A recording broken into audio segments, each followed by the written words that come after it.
Hello, today's video is about a football club who have only won one major trophy in their lifetime, Barnsley. Barnsley was formed in 1887 as Barnsley St. Peter's, named after the local church. They began playing in the same stadium they play in today, the Oakwell. In 1897, they were renamed to just Barnsley Football Club. Next year, they would be voted into the Football League, entering the second division. The first 10 years in the division, the club was facing difficulties until the 1909 season, where they reached the final of the FA Cup, beating out Blackpool, Bristol Rovers, West Brom, and Everton. They would lose the final 2-0 to Newcastle. Though in 1912, Barnsley would beat West Brom in the FA Cup final 1-0 in the final minutes. In the 1919 season, the first year was expanded to include two more teams. The obvious choice was Barnsley in third place, but instead the spot was given to sixth place Arsenal. Until the late 50s, Barnsley would be up and down between the second and third division. Throughout the 60s and early 70s, the club was going between the third division and the fourth division.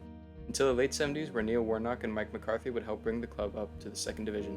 The club continued its success and established itself as a strong second division side until the 1996 season, where they finished second, gaining automatic promotion to the Premier League, their first time in the top flight. Even though Barnsley had a poor time in the top flight, losing 5-0 to Arsenal, 6-0 to Chelsea, and 7-0 to United all at home, the fans of the club still had strong spirit. Though there were some highlights in the season, including a 1-0 win at Anfield against Liverpool, and also knocking Manchester United out of the FA Cup. Barnsley would finish this season second off bottom with 35 points. Many players would leave the club the following season, like Neil Redfern, Ashley Ward, Clint Marcel, and David Watson, who suffered an injury in the middle of the season.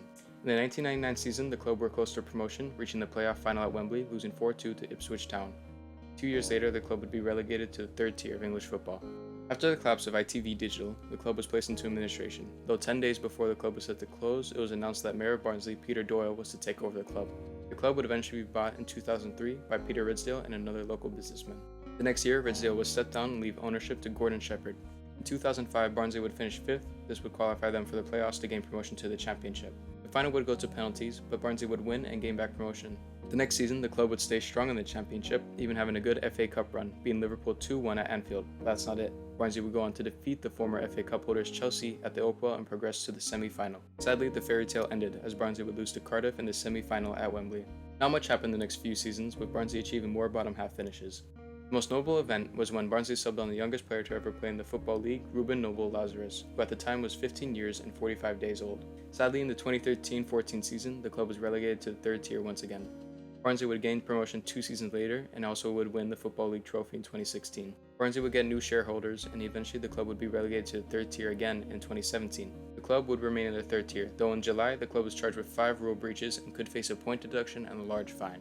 Overall, I do believe that Barnsley will struggle next season if they face a point deduction, but only time will tell. Thank you for watching. The next video will be about Barrow. That will be coming out shortly. Thank you.